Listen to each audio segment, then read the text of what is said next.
من الشيطان الرجيم. بسم الله الرحمن الرحيم. يا أيها الذين آمنوا اتقوا الله ولتنظر نفس ما قدمت لغد واتقوا الله إن الله خبير بما تعملون. ولا تكونوا كالذين نسوا الله فأنساهم أنفسهم أولئك هم الفاسقون. لا يستوي أصحاب النار وأصحاب الجنة أصحاب الجنة هم الفائزون.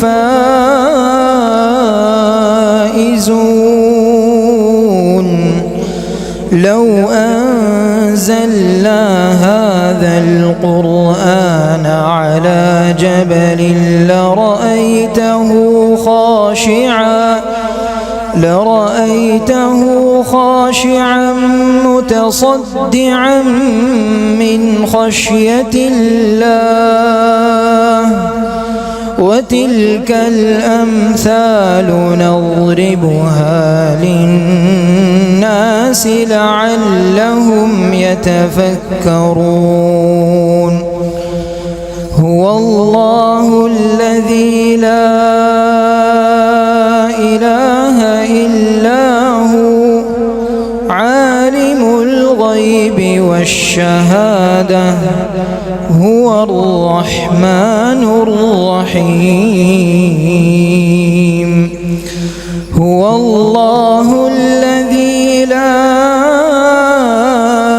إله إلا هو الملك القدوس السلام المؤمن المهيمن العزيز الجبار المتكبر سبحان الله عما يشركون.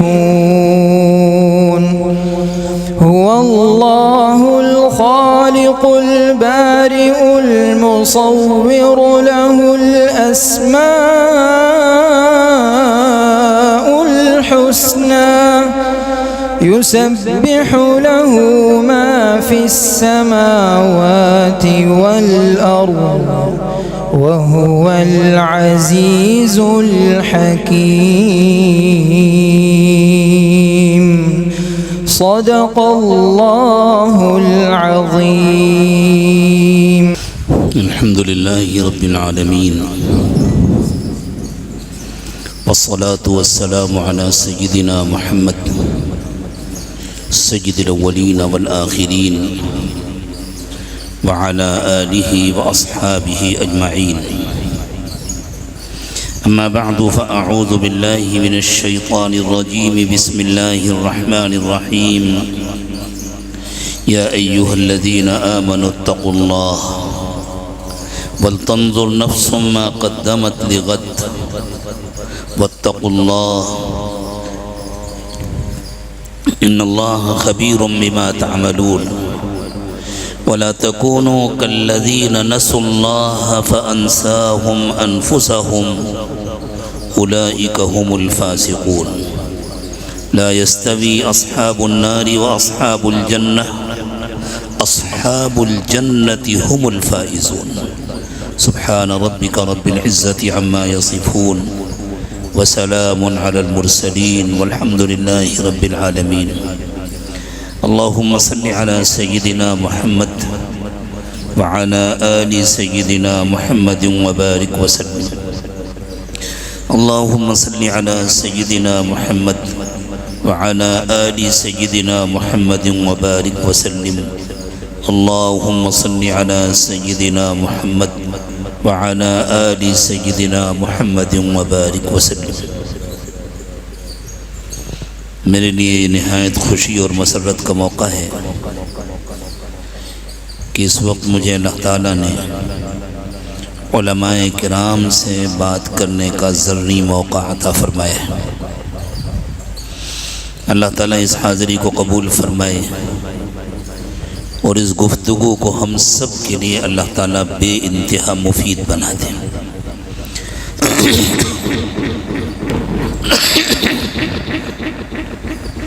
جس طرح آئینے میں وہی نظر آتا ہے جو اس کے سامنے ہوتا ہے، آئینہ خود کوئی تخلیق نہیں کرتا ہے، آئینہ خود سے کوئی چیز نہیں بناتا۔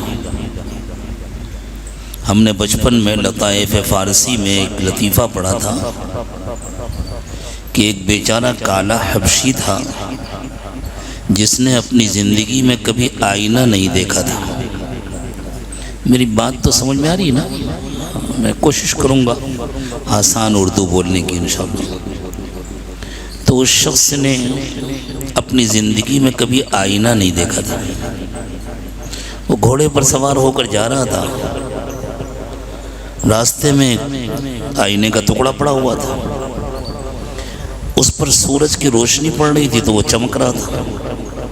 تو اسے خیال ہوا کوئی بہت چمکدار چیز ہے، قیمتی چیز ہوگی، اٹھا لینا چاہیے۔ اب چونکہ اس شخص نے زندگی میں کبھی آئینہ نہیں دیکھا تھا تو اسے اپنے چہرے کے بارے میں بھی کچھ معلوم نہیں تھا۔ اس نے اٹھا کر کے جو غور سے دیکھا اور اسے اپنا چہرہ نظر آیا تو اس نے غصے سے اس آئینے کو پٹک دیا اور یوں کہا اتنا بدصورت تھا اسی لیے کوئی پھینک کر گیا ہے۔ حالانکہ وہ بدصورتی آئینے کی نہیں تھی، وہ بدصورتی دیکھنے والے کی تھی۔ جس طرح یہ جو بجلی کے قمقمے لگے ہیں، اگر ان پر کوئی رنگین گلاس لگا ہوگا تو جس رنگ کا گلاس ہوگا اسی رنگ کی روشنی ملے گی۔ پیلا گلاس ہو تو پیلی روشنی ہوگی، نیلا گلاس ہو تو نیلی روشنی ہوگی، ہرا ہو تو ہری روشنی ہوگی، لال گلاس ہو تو لال روشنی ملے گی۔ اندر کے وائر تو سب کے ایک ہی جیسے ہوتے ہیں۔ بالکل اسی طرح یوں سمجھنا چاہیے جیسا استاذ کا کردار ہوگا ویسے ہی طالب علم بنے گا۔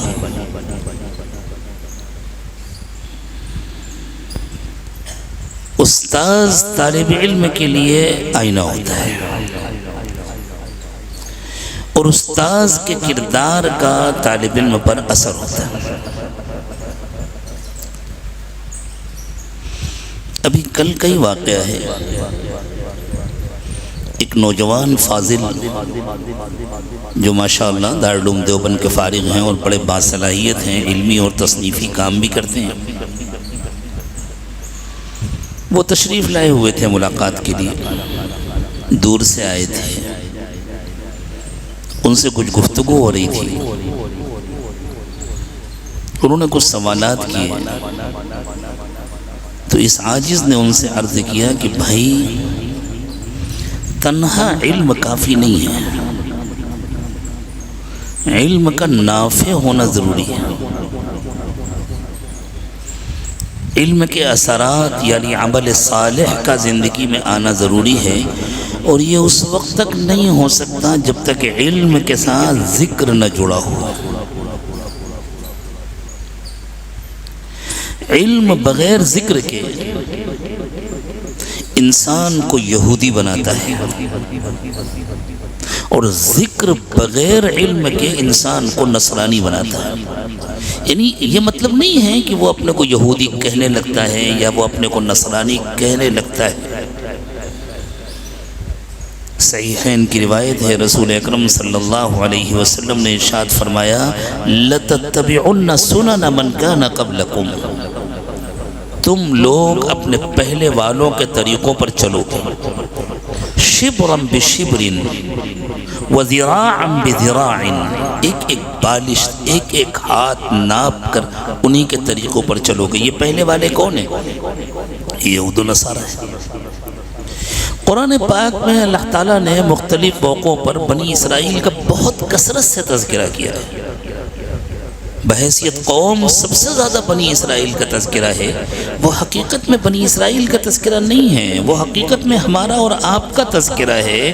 جتنی خرابیاں بنی اسرائیل کے اندر پیدا ہوئیں، اللہ تعالیٰ نے اشارہ فرما دیا اور رسول اکرم صلی اللہ علیہ وسلم نے اس کی وضاحت فرما دی، اور مختلف موقعوں پر صراحت کے ساتھ یہ بات ارشاد فرما دی کہ جتنی خرابیاں بنی اسرائیل میں پیدا ہوئی تھیں، جب میری امت میں بھی غفلت آئے گی تو وہ ساری خرابیاں میری امت میں پیدا ہوں گی، اور پھر جو سلوک اللہ تعالیٰ نے ان کے ساتھ کیا وہ میری امت کے ساتھ کریں گے۔ تو یہودیت کا ایک مزاج ہے، اپنی بڑائی، دوسروں کو حقیر سمجھنا۔ وہ اپنے بارے میں کہتے تھے نحن ابناء اللہ و احباؤہ، ہم تو اللہ کی اولاد ہیں، ہم تو اللہ کے پسندیدہ لوگ ہیں، چوزن پیپل۔ یہ یہودیت ہے۔ بغیر ذکر کے اگر علم ہوتا ہے تو مزاج میں بڑائی پیدا ہوتی ہے، یہودیت آتی ہے، اور انسان میں دنیا کی محبت بڑھتی ہے، آخرت سے غفلت پیدا ہوتی ہے، اور بغیر علم کے اگر ذکر ہوتا ہے تو بدعات پیدا ہوتی ہیں، خرافات پیدا ہوتی ہیں، محبت میں غلو پیدا ہو جاتا ہے۔ یہ نصرانیت ہے۔ تو میں عرض کر رہا تھا کہ علم اگر بغیر ذکر کے ہو تو یہودیت پیدا ہوتی ہے، ذکر بغیر علم کے ہو تو نصرانیت پیدا ہوتی ہے، اور علم اور ذکر یعنی علم سے مراد علم صحیح ہے، علم اور ذکر دونوں ایک ساتھ جمع ہوں تو محمدیت کی صفت پیدا ہوتی ہے صلی اللہ علیہ وسلم۔ جس علاقے سے وہ نوجوان عالم تشریف لائے تھے اس علاقے میں ایک ڈاکٹر صاحب ہیں، ماشاءاللہ عالم بھی، اور انہوں نے عربی زبان میں پی ایچ ڈی بھی کیا ہوا تھا، لیکن ان کی زندگی بہت آزاد تھی، بہت آزاد تھی۔ چہرے پر داڑھی بھی نہیں تھی، لباس بھی جو اس زمانے کا آزاد لوگوں کا لباس ہوتا ہے، سر پر ٹوپی بھی نہیں ہوتی تھی۔ ان کے اساتذہ دوسرے لوگ بہت سمجھاتے تھے لیکن کوئی اثر نہیں ہوتا تھا، اور علم بہت اچھا تھا ماشاءاللہ، وہ پی ایچ ڈی تھا۔ پھر اللہ کے فضل سے ان کو اللہ تعالیٰ نے ذکر سکھا دیا، وہ سلسلے میں بیعت ہو گئے، اور آج تو ایسی تبدیلی آئی ہے، ایسی تبدیلی آئی ہے کہ وہ نوجوان عالم کہنے لگے کہ ان کا تو پورے علاقے میں تذکرہ ہوتا ہے، صاحب کیسی تبدیلی آئی؟ میں نے کہا یہ بتلاؤ یہ تبدیلی کیسے آئی، کس چیز کی کمی تھی؟ علم کی تو کمی نہیں تھی، ذکر کی کمی تھی۔ جب اللہ تعالیٰ نے علم اور ذکر دونوں کو جوڑ دیا اور کسی سے وابستہ ہو گئے، کسی سے جڑ گئے، تو اللہ تعالیٰ نے زندگی بدل دی، کایا پلٹ ہو گئی۔ ہمارے یہاں ملک میں تینوں نمونے موجود ہیں۔ بعض لوگوں کے یہاں ماشاءاللہ علم کا بڑا زور ہے، اور اس قدر علم کا غلبہ ہوتا ہے کہ وہ جس حدیث کو چاہتے ہیں ضعیف اور موضوع اور متروک اور سب کچھ بنا ڈالتے ہیں، لیکن ان کی زندگیاں عبرت کا نمونہ ہوتی ہیں۔ بعض لوگوں کے یہاں ذکر کا زور ہے، آپ کے یہاں ہے، لیکن ان کے یہاں کتنی بدعات ہیں، کتنی خرافات ہیں، کیسی قبر پرستی ہے، کیسی مردہ پرستی ہے۔ اور الحمدللہ ہمارے ملک میں، ہندوستان میں اللہ تعالیٰ نے علماء دیوبند کو دونوں صفات ایک ساتھ عطا فرمائی ہیں، اور ان کی زندگیاں صاف ستھری ہیں، بدعات سے دور ہیں، خرافات سے بالکل خالی ہیں، اور کتاب و سنت کے اتباع کے ساتھ وہ زندگی گزارتے ہیں، اللہ کو یاد کرتے ہیں، آخرت کی فکر کرتے ہیں۔ حضرت شیخ الہند مولانا محمود الحسن صاحب رحمۃ اللہ علیہ کے سارے شاگرد اور پھر ان کے شاگردوں کے شاگرد جو پوری دنیا میں پھیلے ہوئے ہیں، ان کی زندگیاں سب کے سامنے ہیں۔ اور یہ قرآن پاک میں اللہ تعالیٰ کی طرف سے پہلے سے اشارہ ہو گیا تھا کہ اس امت میں یہ 3 گروہ بنیں گے۔ سورہ فاتحہ جو قرآن پاک کا مقدمہ ہے اور گویا پورے قرآن کا خلاصہ ہے، سورہ فاتحہ میں اللہ تعالیٰ نے بندوں کو سکھایا ہے کہ اللہ سے کیا مانگنا چاہیے۔ یوں تو ہم محتاج ہیں، بندے ہیں، ہمیں سب کچھ اللہ ہی سے مانگنا ہے۔ ہماری چپل ٹوٹ جائے تو وہ بھی اللہ ہی سے مانگنا ہے، ہمارے گھر میں کھانا نہ ہو تو وہ بھی اللہ ہی سے مانگنا ہے۔ لیکن یہ سب معمولی اور حقیر چیزیں ہیں، یہ ایسی چیزیں ہیں کہ اللہ تعالیٰ کافروں کو بھی عطا فرما دیتے ہیں، نافرمانوں کو بھی عطا فرما دیتے ہیں۔ یہ ایسی نعمتیں ہیں جو اللہ تعالیٰ ہم سے بڑھ کر جانوروں کو عطا فرما دیتے ہیں۔ ہم لباس کے محتاج ہیں، جانوروں کو اللہ تعالیٰ اپنا قدرتی لباس عطا فرماتے ہیں۔ ہم اسلحے کے محتاج ہیں، جانوروں کو اللہ تعالیٰ ان کے جسم میں اسلحہ عطا فرماتے ہیں۔ کسی کو پنجے دے دیے ہیں، کسی کو دانت دے دیے ہیں، جسمانی طاقت دے دی ہے، دوڑنے کی قوت دے دی ہے، اڑنے کی صلاحیت دے دی ہے۔ تو مانگنا تو ہمیں سب کچھ اللہ سے ہے، لیکن جب خاص موقع آئے کہ اللہ سے کیا مانگنا ہے تو اللہ تعالیٰ نے ہمیں سکھایا کہ تم کو اللہ سے ہدایت مانگنا ہے، سیدھا راستہ مانگنا ہے۔ ہدایت میں اللہ کی محبت بھی شامل ہے، ہدایت میں اللہ کی معرفت بھی شامل ہے۔ ہدایت کی معنی ہے کہ ہمیں اللہ مل جائے، ہم اللہ کے ہو جائیں، اللہ ہمارے ہو جائیں۔ تو اللہ تعالیٰ نے کیا تعلیم دی؟ بندوں کو سکھایا، کہو اہدنا الصراط المستقیم، اللہ ہمیں سیدھے راستے پر چلائیے۔ صراط الذین انعمت علیہم، ان لوگوں کے راستے پر چلائیے جن پر آپ نے انعام فرمایا، غیر المغضوب علیہم ولا الضالین۔ اب آپ غور فرمائیں کہ اللہ تعالیٰ سے اللہ تعالیٰ یہ مانگنے کی تلقین فرما رہے ہیں۔ یہ نہیں کہہ رہے کہ تم اللہ سے یہ مانگو کہ اللہ ہمیں یہودی نہ بنا دیجیے گا، نصرانی نہ بنا دیجیے گا، اللہ نہ کرے کہ کوئی مسلمان کھلم کھلا یہودی بنے یا نصرانی بنے۔ اللہ تعالیٰ سکھا رہے ہیں کہ اللہ سے یہ مانگو کہ اللہ ہمیں ان کے راستے پر نہ چلا دیجیے گا، ہمیں ان کے راستے سے بچا دیجیے گا۔ جو یہودیت کی صفات ہیں اللہ ان صفات سے ہمیں بچائیے گا، جو نصرانیت کی صفات ہیں ان صفات سے ہمیں بچائیے گا۔ تو تین طبقے ہو گئے نا۔ ایک وہ طبقہ جن کے اندر یہودیت ہے، انانیت ہے، کبر ہے، بڑائی ہے، دنیا کی محبت ہے، دنیا کی لالچ ہے۔ ایک وہ طبقہ جس کے اندر محبت میں غلو ہے، خرافات ہے، جیسے بنی اسرائیل نے، جیسے عیسائیوں نے غلو کیا، یا اہل الکتاب لا تغلو فی دینکم ولا تقولوا علی اللہ الا الحق۔ اللہ تعالیٰ نے فرمایا دین میں غلو مت کرو اور اللہ کے سلسلے میں کوئی غلط بات نہ کرو۔ اور ایک وہ طبقہ جو صراط مستقیم پر گامزن ہے، اللہ ہم سب کو اسی میں شامل فرمائے اور آخری سانس تک اسی میں شامل رکھے۔ آپ غور فرمائیں، سورہ فاتحہ میں اللہ تعالیٰ نے ہمیں یہ دعا سکھائی کہ اللہ ہمیں یہودیت سے بھی بچا دیجئے، نصرانیت سے بھی بچا دیجئے، پکا مومن بنا دیجئے۔ پھر اللہ تعالیٰ نے ایک مقام پر یہ بھی بتلایا کہ یہ کون لوگ ہیں جن پر اللہ کا انعام ہوا۔ وَمَن يُطِعِ اللَّهَ وَالرَّسُولَ فَأُولَئِكَ مَعَ الَّذِينَ أَنْعَمَ اللَّهُ عَلَيْهِمْ مِنَ النَّبِيِّينَ وَالصِّدِّيقِينَ وَالشُّهَدَاءِ وَالصَّالِحِينَ وَحَسُنَ أُولَئِكَ رَفِيقًا۔ اللہ تعالیٰ نے فرمایا یہ وہ لوگ ہیں جن پر اللہ کا انعام ہوا۔ وہ کون ہیں؟ انبیاء ہیں۔ تو انبیاء کا دور تو گزر گیا، اب تو کوئی نبی دنیا میں موجود نہیں ہے۔ صدیقین ہیں، کون صدیق ہے معلوم نہیں۔ شہداء ہیں، تو شہداء تو انتقال کر چکے، دنیا سے جا چکے، وہ بڑے قابل احترام ہیں، لیکن ہم ان کی صحبت نہیں حاصل کر سکتے۔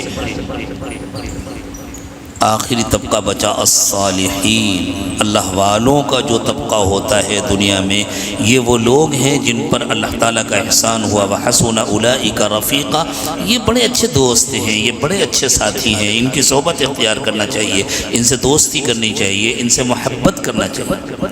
پھر ایک اور نقطے پر آپ غور فرمائیے کہ اللہ تعالیٰ نے المغضوب علیہم کا تذکرہ پہلے کیا، الضالین کا تذکرہ بعد میں کیا۔ پورے مجمع کو معلوم ہے کہ المغضوب علیہم سے مراد یہودی ہیں اور الضالین سے مراد نصرانی ہیں۔ تو پھر سورہ فاتحہ کے بعد پہلی سورت ہے سورۃ البقرہ، جس میں اللہ تعالیٰ نے المغضوب علیہم کا تذکرہ تفصیل کے ساتھ کیا، اور دوسری سورت ہے سورہ آل عمران، جس میں اللہ تعالیٰ نے الضالین کا تذکرہ تفصیل سے کیا. ان کو بھی سمجھ لو، ان کو بھی سمجھ لو، ان کی صفات سے بھی بچنا ہے، ان کی صفات سے بھی بچنا ہے. باقی پورے قرآن پر عمل کرو، تم ان لوگوں میں شامل ہو جاؤ گے جن پر اللہ تعالیٰ کا انعام ہوا.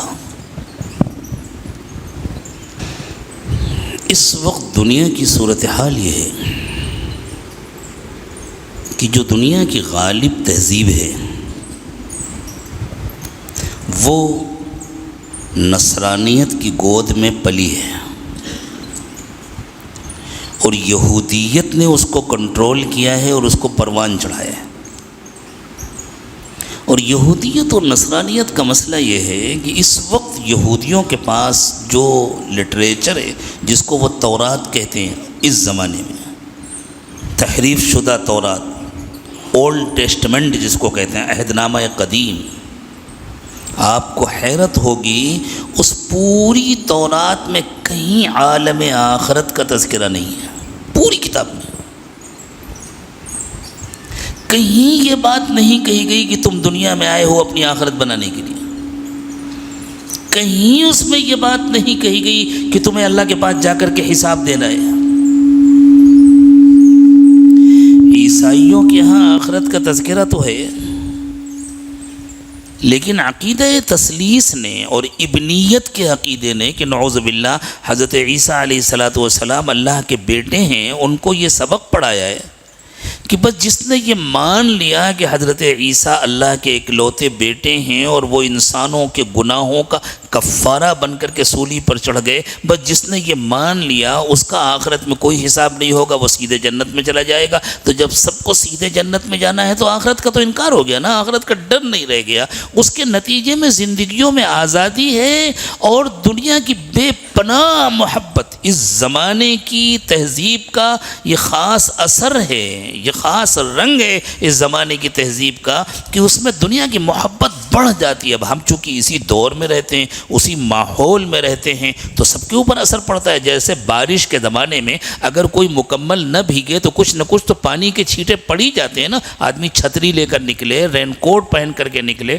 اپنی گاڑی سے سفر کرے، تب بھی کچھ نہ کچھ پانی کے چھینٹے پڑ جاتے ہیں، ورنہ اسے پانی کی ٹھنڈک تو ضرور لگ جاتی ہے، ٹھنڈی ہوا کا اثر ہوتا ہے. بالکل اسی طرح ہم اس ماحول میں رہتے ہیں، تو اگر بگڑے ہوئے ماحول میں انسان رہے، اگر آفت زدہ ماحول میں انسان رہے، اگر بیماری کے ماحول میں انسان رہے تو اسے زیادہ حفاظت کی ضرورت ہوتی ہے، اسے بیماری کا ٹیکہ لگوانا ہوتا ہے، اسے دوائیں لینی ہوتی ہے.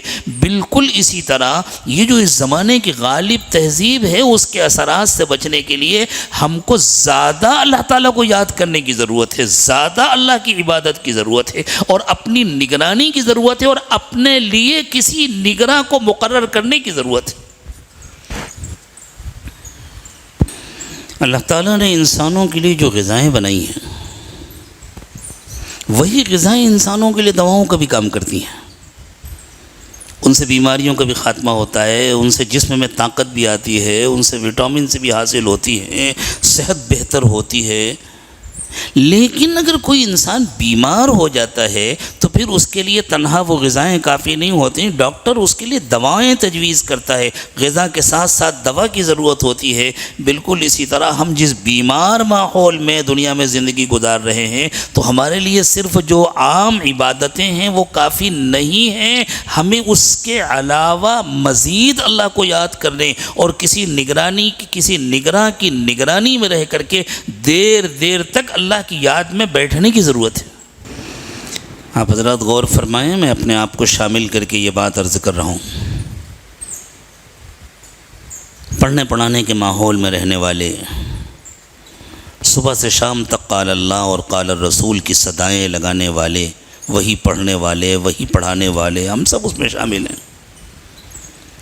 لیکن ہم ایمانداری کے ساتھ دیکھیں ہماری تنہائیوں کا کیا حال ہوتا ہے.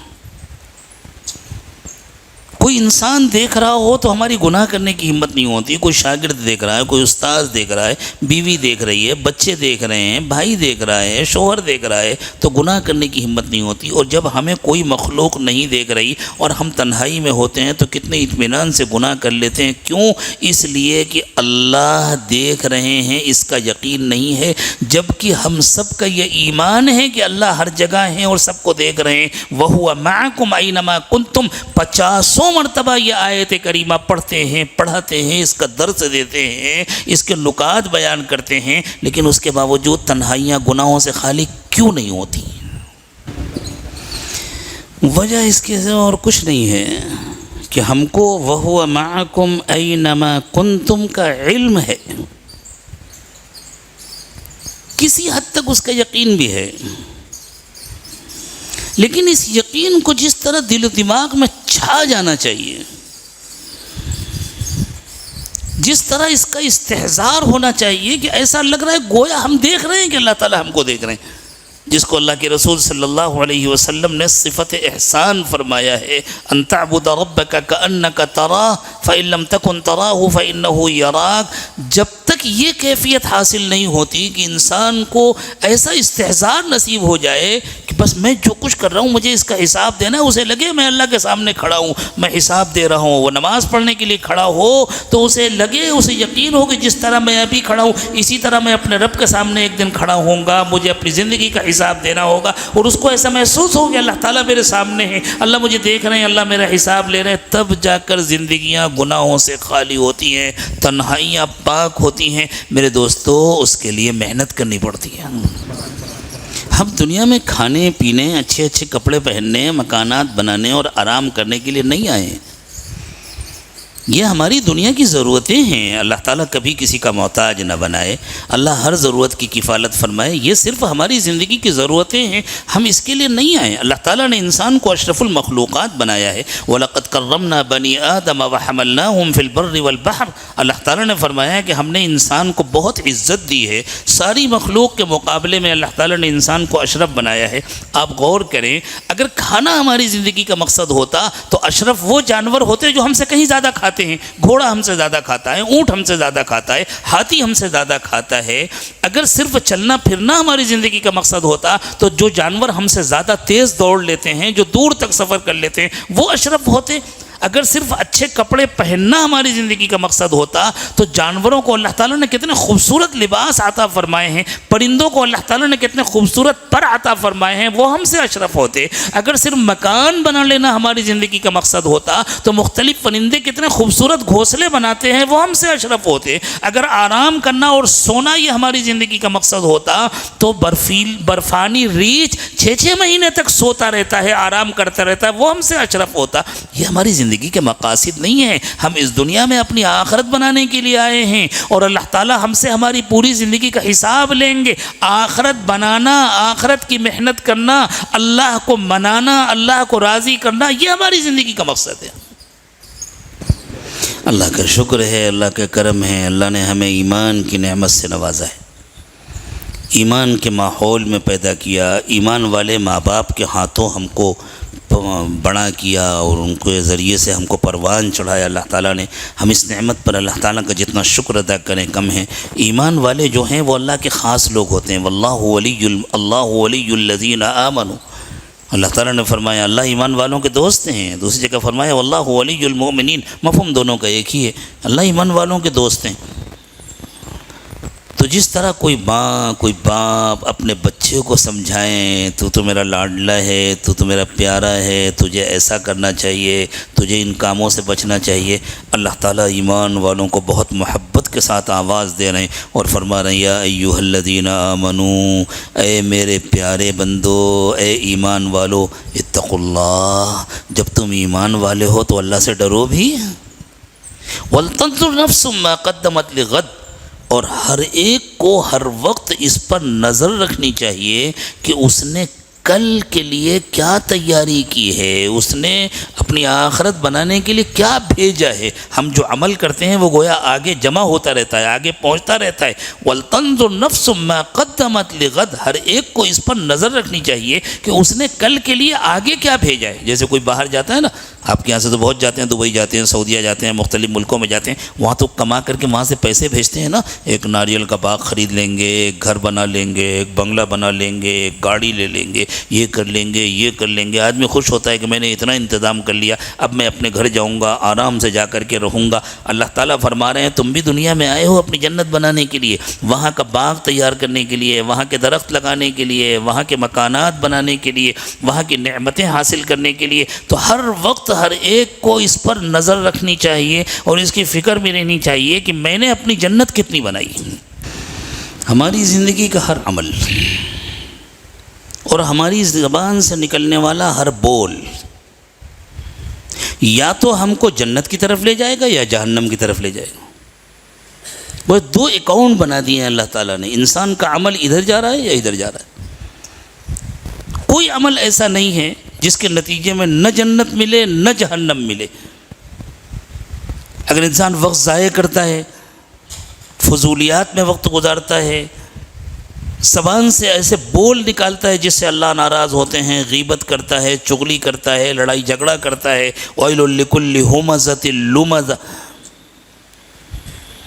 ایسا کام کرتا ہے جس سے اللہ ناراض ہوتے ہیں، تو وہ اپنے جہنم کے اکاؤنٹ میں یہ سب کچھ بھیج رہا ہے. اور اگر وہ اللہ کو راضی کرتا ہے، اللہ کی مرضی کے مطابق عمل کرتا ہے، بیوی بچوں کے ساتھ سلوک بھی اللہ کی مرضی کے مطابق کرتا ہے، کاروبار بھی اللہ کی مرضی کے مطابق کرتا ہے، وہ مسجد میں آتا ہے تو اللہ کے حکم کے مطابق، اللہ کی مرضی کے مطابق نماز پڑھتا ہے، وہ بازار میں جاتا ہے تو اللہ کی مرضی کے مطابق کاروبار کرتا ہے، تو گویا وہ اپنے جنت کے اکاؤنٹ میں ان نیکیوں کو بھیج رہا ہے اور جمع کر رہا ہے. تو تنظر نفس ما قدمت لغد، اس میں دونوں باتیں شامل ہیں. ہر وقت ہر ایک کو اس پر نظر رکھنا چاہیے کہ اس نے کل کے لیے کیا بھیجا ہے، ادھر بھیجا ہے یا ادھر بھیجا ہے، جہنم کی طرف بھیجا ہے یا جنت کی طرف بھیجا ہے. یہ اسی وقت تو ہوگا جب ہر وقت ہم اپنا محاسبہ کرنے کے عادی ہو جائیں، ہر وقت اپنے آپ پر نظر رکھنے لگیں، ہر بول سے پہلے ہم سوچیں. جیسے ہمارے بزرگوں نے فرمایا، پہلے تولو پھر بولو. پہلے یہ سوچو کہ میری زبان سے جو بول نکلنے جا رہا ہے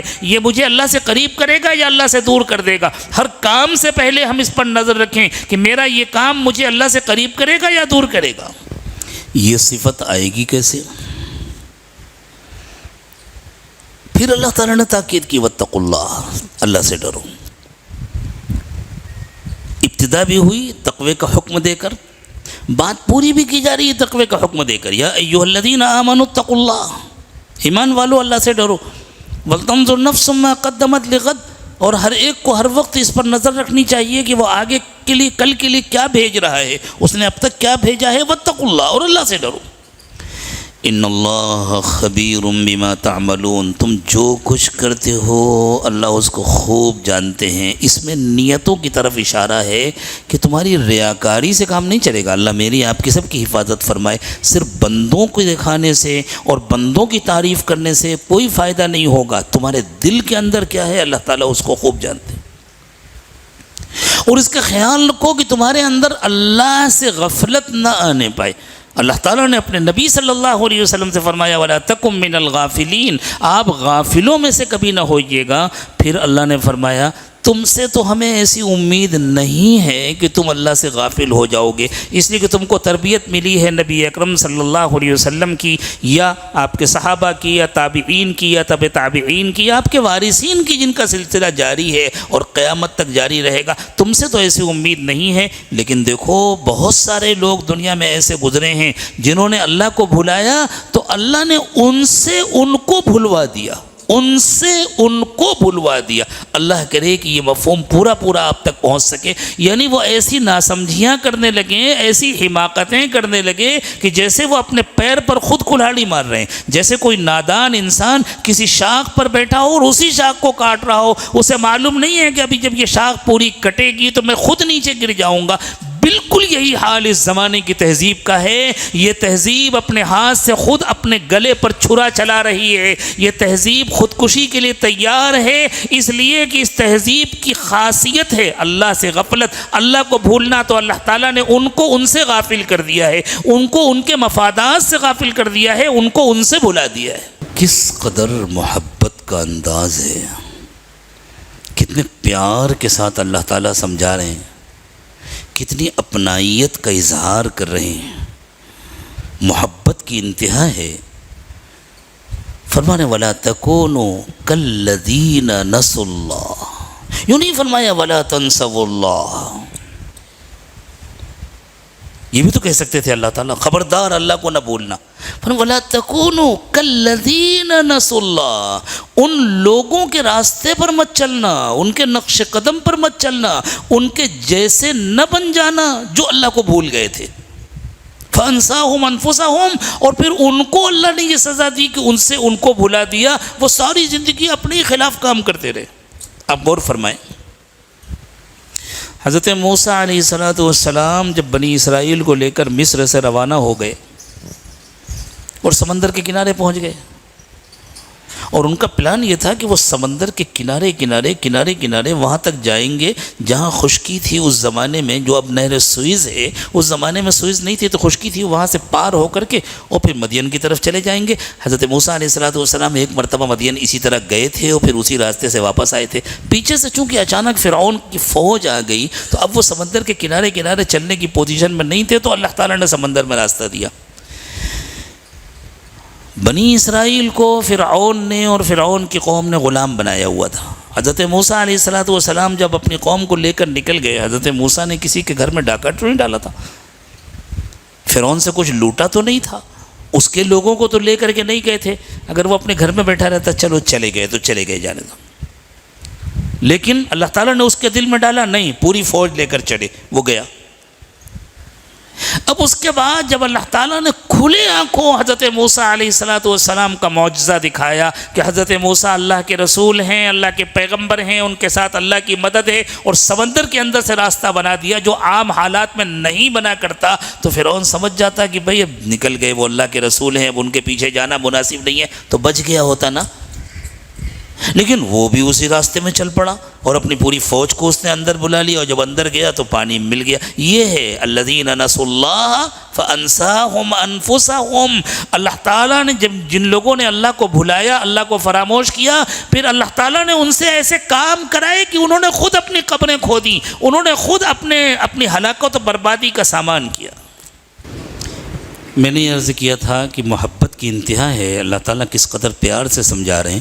یوں فرما رہے ہیں دیکھو تم ان کی طرح مت بن جانا، جن لوگوں نے اللہ کو فراموش کر دیا تھا ان کی طرح مت بن جانا۔ اولئک هم الفاسقون، وہ تو نافرمان لوگ تھے، اس لیے وہ اللہ کو بھول گئے تھے۔ تم تو فرما بردار لوگ ہو، تم تو کہنا ماننے والے لوگ ہو، تم تو ایمان والے لوگ ہو، تم تو اللہ سے محبت کرتے ہو، تم تو اللہ کو چاہتے ہو، تو تمہارے اندر جو اپنی کمزوریاں ہیں ان کو دور کرو اور ان کے طریقے پر کبھی نہ چلنا جو اللہ سے غافل ہو گئے۔ اولئک هم الفاسقون، وہ نافرمان لوگ ہیں۔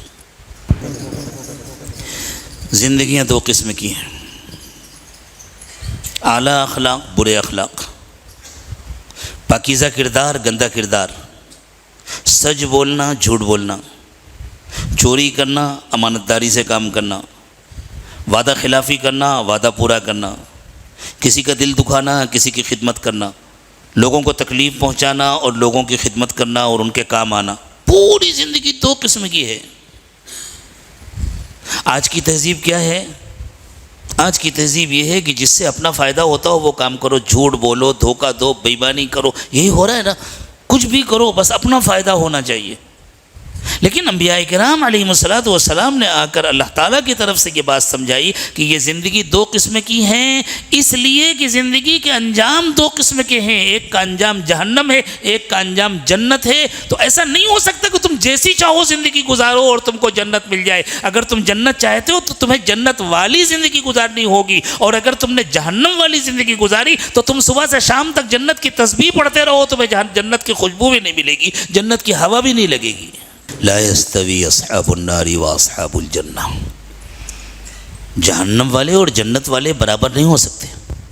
یعنی وہ لوگ جو اپنے اعمال کے ذریعے جہنم کی طرف چل رہے ہیں اور وہ جو اپنے اعمال کے ذریعے سے جنت کی جانب بڑھ رہے ہیں، دونوں برابر نہیں ہو سکتے۔ اصحاب الجنت هم الفائزون، صرف جنتی ہی کامیاب ہیں۔ تو اگر کسی کو کامیابی چاہیے تو پھر اسے وہ اعمال کرنے ہوں گے جو جنت میں لے جانے والے ہیں، اور ان اعمال سے، ان اقوال سے، ان بولوں سے، ان کاموں سے بچنا ہوگا جو اس کو جہنم میں لے جاتے ہیں۔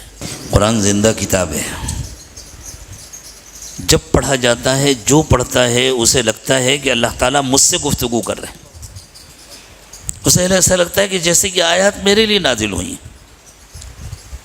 اقبال نے کہا تھا، تیرے ضمیر پہ جب تک نہ ہو نزول کتاب، گرا کشا ہے نہ راضی نہ صاحب کشاف۔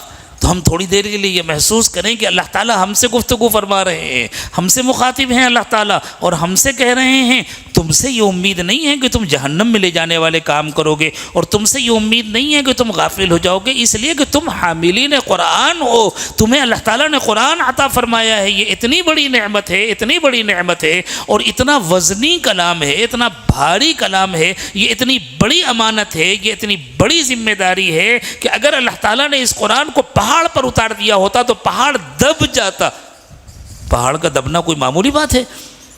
پورا لشکر، پوری فوج پہاڑ پر چلی جائے تو پہاڑ کے اوپر کوئی اثر نہیں ہوتا، سخت پتھر ہوتے ہیں، چٹانیں ہوتی ہیں، لیکن اللہ تعالیٰ فرما رہے ہیں اگر ہم نے اس قرآن کو پہاڑ پر اتار دیا ہوتا تو پہاڑ دب گیا ہوتا، اس کے اندر خشوع پیدا ہو جاتا۔ لَرَأَيْتَهُ خَاشِعًا مُتَصَدِّعًا مِنْ خَشْيَةِ اللَّهِ، وہ دب جاتا، جھک جاتا اور اللہ کے ڈر سے بکھر جاتا۔ تو ایمان والو، خاص طور سے علماء، طلباء، حفاظ، مدرسین، اللہ تعالیٰ فرما رہے ہیں ہم نے تم کو قرآن جیسی نعمت عطا فرمائی ہے، پھر تمہارے دلوں میں خشوع کیوں نہیں آ رہا؟ تمہارے دلوں کے اندر انکساری کیوں نہیں آ رہی؟ تمہارے اندر عاجزی کیوں نہیں آ رہی؟ کیوں؟ اس لیے کہ تم اللہ کو بھول کر کے بیٹھے ہو، تمہارے اندر ذکر کی کمی ہے۔ اللہ ہمیں ذکر نصیب فرما دے تو پھر انشاءاللہ یہ صفات ہمیں حاصل ہو جائیں گی۔ لو انزلنا هذا القرآن على جبل، اگر ہم نے یہ قرآن کسی پہاڑ پر اتارا ہوتا، لرأيته خاشعا متصدعا من خشية اللہ، تو تم دیکھتے کہ وہ اللہ کے ڈر سے دب جاتا، بکھر جاتا۔ وَتِلْكَ الْأَمْثَالُ نَضْرِبُهَا لِلنَّاسِ لَعَلَّهُمْ يَتَفَكَّرُونَ، اور یہ مثالیں ہیں جو اللہ تعالیٰ بیان کرتے ہیں تاکہ لوگ غور و فکر کریں۔ یعنی اللہ تعالیٰ کو یہ قرآن کسی پہاڑ پر اتارنا نہیں تھا، اللہ تعالیٰ نے تو قرآن انسانوں کے لیے بنایا ہے۔ الرحمن علم القرآن خلق الانسان علمہ البیان، اللہ تعالیٰ نے اسی لیے تو انسانوں کو بولنا سکھایا، اسی لیے بات سمجھنا سکھایا، سمجھانا سکھایا تاکہ ان کو قرآن کی تعلیم دے۔ لیکن اللہ کہہ رہے ہیں یہ سمجھانے کے لیے باتیں کی جا رہی ہیں، یہ مثالیں ہیں جن کو ہم بیان کرتے ہیں تاکہ لوگ غور کریں، تو دوسرے غور کریں یا نہ کریں، اللہ ہمیں توفیق عطا فرمائے کہ ہم غور کریں اور ہم سمجھ جائیں۔ آخری گزارش یہ ہے کہ ہر شخص کو غور کرنا چاہیے، استخارہ کرنا چاہیے، جس سے اس کو مناسبت ہو، کسی نہ کسی اللہ والے سے اپنا رشتہ جوڑ کر کے ذکر کا اہتمام کرنا چاہیے۔ خوب استخارہ کر کے اللہ سے مانگ کے جس سے مزاجی مناسبت ہو اور جس کے بارے میں یہ اطمینان ہو کہ انشاءاللہ اس کی صحبت سے مجھے نفع ہوگا، اس کی تلقین سے مجھے فائدہ ہوگا اور میں اس کی بات پر عمل کر سکوں گا، تو اس کے ذریعے اس کو اپنا نگراں بنانا چاہیے۔ ورنہ نفس ہمارا نگراں بن جاتا ہے، نفس بڑا بن جاتا ہے۔ نفس کو چھوٹا بنانے کے لیے، نفس کے اندر عبدیت اور بندگی پیدا کرنے کے لیے ضروری ہوتا ہے کوئی ہمارا نگراں ہو، اور پھر اس میں دیر نہیں کرنا چاہیے، اور پھر باقاعدہ ذکر و مراقبے وغیرہ کا اتنا اہتمام ہونا چاہیے کہ ہمارے اندر اس کا استحضار پیدا ہو جائے کہ اللہ مجھے دیکھ رہے ہیں، اللہ میرے ساتھ ہیں، اللہ مجھے دیکھ رہے ہیں۔ اس کا استحضار، جب اس کا استحضار ہو جاتا ہے نا تو جوانی میں بھی گناہ چھوٹ جاتے ہیں، اور اگر اس کا استحضار نہیں ہوتا تو بڑھاپا بھی گندا ہوتا ہے اور اس میں گناہ نہیں چھوٹتے۔ وفقنی اللہ تعالی وإیاکم لما یحب ویرضاہ، وآخر دعوانا ان الحمد للہ رب العالمین۔ ہم سب توبہ کے کلمات پڑھ لیں۔ اب تک ہماری زندگی جو بھی گزری اس میں جو بھی گناہ ہوئے اللہ تعالیٰ ان کو معاف فرما دے، بچی ہوئی زندگی کو اللہ پچھلی زندگی کا کفارہ بنا دے۔ جو احباب سلسلے میں داخل ہونا چاہتے ہیں وہ ساتھ میں بیعت کی نیت کر لیں۔ بسم اللہ الرحمن الرحیم۔ لا الہ الا اللہ محمد الرسول اللہ صلی اللہ علیہ وسلم۔ آمنت باللہ وملائکتہ وکتبہ ورسله والیوم الآخر والقدر خیرہ وشرہ من اللہ تعالی والبعث بعد الموت۔ آمنت باللہ کما هو بأسمائہ وصفاتہ وقبلت جمیع احکامہ۔ اشہد ان لا الہ الا اللہ واشہد ان محمدا عبدہ ورسولہ۔ استغفر اللہ ربی من کل ذنب واتوب الیہ برحمتک یا ارحم الراحمین۔ اللہ تعالیٰ ہماری اس توبہ کو قبول فرمائے، ٹوٹنے سے اس کی حفاظت فرمائے، اس کے تقاضوں کو پورا کرائے۔ اللہ ہمارے بزرگوں نے کچھ معمولات بتلائے ہیں، جن حضرات نے بیعت کی نیت سے کلمات پڑھے ہیں وہ معمولات کو غور سے سنیں اور ان کی پابندی کریں تو انشاءاللہ پورا فائدہ حاصل ہوگا۔ صبح اور شام کی تسبیحات پڑھیں، ایک تسبیح استغفار کی صبح اور ایک تسبیح شام میں، اسی طرح ایک تسبیح درود شریف کی صبح اور ایک تسبیح شام میں۔ استغفار میں یہ الفاظ پڑھیں: استغفر اللہ ربی من کل ذنب واتوب الیہ، اور درود شریف میں پڑھیں: اللہم صلی علی سیدنا محمد وعلی آل سیدنا محمد وبارک وسلم۔ روزانہ قرآن پاک کی تلاوت کریں، چلتے پھرتے اٹھتے بیٹھتے ہر وقت دل میں اللہ کا دھیان رکھیں، بس اس کا خیال رکھیں کہ میرا دل اللہ کی طرف متوجہ ہے، اور روزانہ صبح اور شام کم از کم 20-25 منٹ یا آدھا گھنٹہ صبح آدھا گھنٹہ شام مراقبہ کریں۔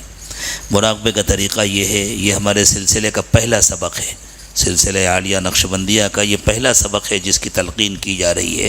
اس کا طریقہ یہ ہے کہ یہ جو روحانی دل ہے، جس کو صوفیہ کی زبان میں لطیفہ قلب کہتے ہیں، یہ بائیں پستان سے 2 انگل نیچے تھوڑا سا پہلو کی جانب مائل ہوتا ہے، جہاں میں نے انگلی رکھا ہوا ہے، بس اسی جگہ پوری توجہ اپنی جمائیں، آنکھیں بند کر لیں، سر کو جھکا لیں اور دل کو اللہ کی طرف متوجہ کر کے یہ نیت کریں کہ اللہ کی رحمت آ رہی ہے، میرے دل میں سما رہی ہے، میرے دل سے گناہوں کو دھو رہی ہے، اور میرا دل کہہ رہا ہے اللہ اللہ اللہ۔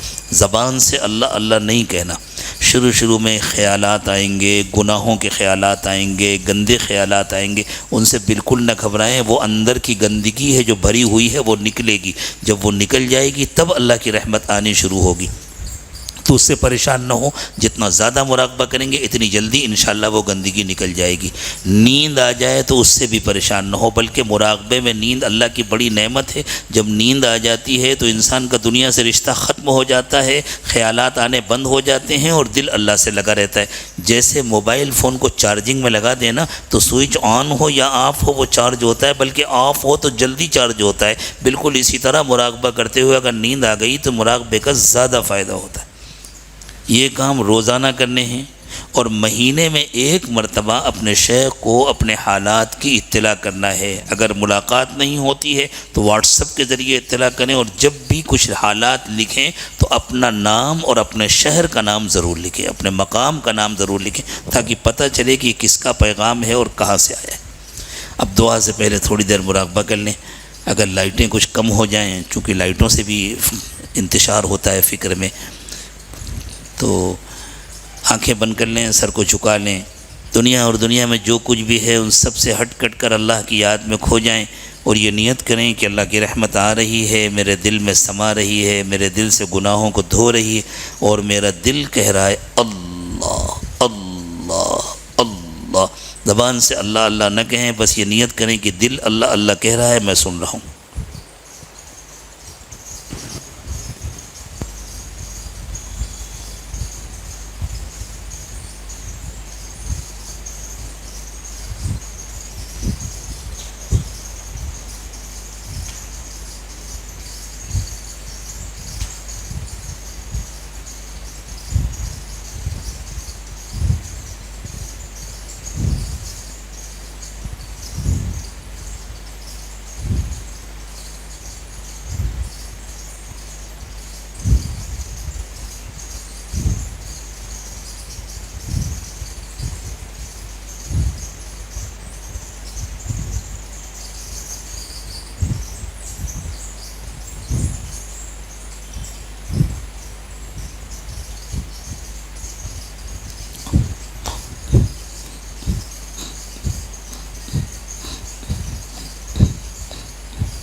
لا الہ الا اللہ محمد الرسول اللہ صلی اللہ علیہ وسلم دعا فرما لیں۔ سبحان ربی العلی العلی الوہاب، اللہم صلی علی سیدنا محمد وعلى آل سيدنا محمد وبارك وسلم۔ ربنا ظلمنا أنفسنا وإن لم تغفر لنا وترحمنا لنكونن من الخاسرين۔ ربنا لا تزغ قلوبنا بعد إذ هديتنا وهب لنا من لدنك رحمة إنك أنت الوهاب۔ اللهم إنا نسألك الهدى والتقى والعفاف والغنى، اللهم إنا نسألك حبك وحب من يحبك وحب عمل يقربنا إلى حبك، لا إله إلا أنت سبحانك إني كنت من الظالمين۔ ربنا آتنا في الدنيا حسنة وفي الآخرة حسنة وقنا عذاب النار۔ اللهم آت نفوسنا تقواها، اللهم آت نفوسنا تقواها، اللهم آت نفوسنا تقواها وزکیہا انت خیر من زکاہا انت ولیہا ومولاہا۔ پروردگار عالم، ہم آپ کے عاجز اور کمزور بندے ہیں، ہمارے حال پر رحم فرمائیے۔ اللہ ہم اقراری مجرم ہیں، سر سے پیر تک گناہوں میں ڈوبے ہوئے ہیں۔ اللہ ہمارے صغیرہ کبیرہ تمام گناہوں کو معاف فرما دیجئے۔ اللہ ہماری نگاہوں کو پاک کر دیجئے، دلوں کو صاف کر دیجئے، سینوں کو اپنی محبت سے لبریز فرمائیے۔ اللہ ہماری ہڈی ہڈی بوٹی بوٹی میں اپنی محبت پیدا فرمائیے، ہمارے انگ انگ سے رومے رومے سے اپنا ذکر جاری فرمائیے۔ اللہ ہماری تنہائیوں کو پاک کر دیجئے، اللہ ہماری تنہائیوں کو اپنی یاد سے آباد فرما دیجئے۔ اللہ ہماری تنہائیوں کو گناہوں سے خالی کر دیجئے۔ اللہ آپ کے ہر جگہ موجود ہونے اور ہر چیز کو دیکھنے کا یقین ہمیں عطا فرما دیجئے۔ اللہ ہمیں آخرت کا استحضار نصیب فرما دیجئے۔ اللہ ہماری بچی ہوئی زندگی کو پچھلی زندگی کا کفارہ بنا دیجئے، آنے والے وقت کو پچھلے وقت سے بہتر بنا دیجئے۔ پیارے اللہ اس پورے مجمع کو قبول فرما لیجئے۔ اللہ سب کو ولایت کاملہ نصیب فرما دیجئے، سب کو اپنی محبت و معرفت کا بڑا حصہ عطا فرما دیجئے۔ اللہ سب کو اپنے نیک و مقبول بندوں میں شامل فرما لیجئے، اور اللہ ان علماء اور صلحاء کے صدقے میں اپنے اس کمزور ترین بندے کو بھی اپنا بنا لیجئے۔ اللہ اپنا بنا لیجئے۔ اللہ ہمیں نفس اور شیطان کے حوالے نہ فرمائیے۔ اللہ نفس کی غلامی سے ہماری حفاظت فرمائیے، شیطان کے بہکاوے سے ہماری حفاظت فرمائیے۔ اللہ اپنی سچی بندگی نصیب فرمائیے، رسول اکرم صلی اللہ علیہ وسلم کی کامل اتباع نصیب فرمائیے۔ اللہ اپنے نبی پاک صلی اللہ علیہ وسلم کی اور اپنے اولیاء کاملین کی سچی محبت نصیب فرمائیے۔ اللہ ہماری دنیا کی ضرورتیں بھی پوری فرما دیجئے، اور ہماری آخرت کو ہماری دنیا سے بہتر بنا دیجئے۔ اللہ ہمارے ظاہر کی بھی اصلاح فرما دیجئے، اور ہمارے باطن کو ہمارے ظاہر سے بہتر بنا دیجئے۔ اللہ ایک پل کی غفلت سے بھی ہماری حفاظت فرمائیے، ہر وقت اپنی یاد نصیب فرمائیے، اپنا دھیان نصیب فرمائیے۔ اللہ اس اجتماع کو بے انتہا قبول فرمائیے۔ اللہ اٹھنے سے پہلے ہم سب سے راضی ہو جائیے، ہم سب کی مغفرت فرما دیجئے۔ اللہ سب کے دلوں کی جائز تمنائیں اور مرادیں پوری فرما دیجئے۔ وصلی اللہ تعالی علی خیر خلقہ محمد وعلی آلہ واصحابہ اجمعین برحمتک یا ارحم الراحمین۔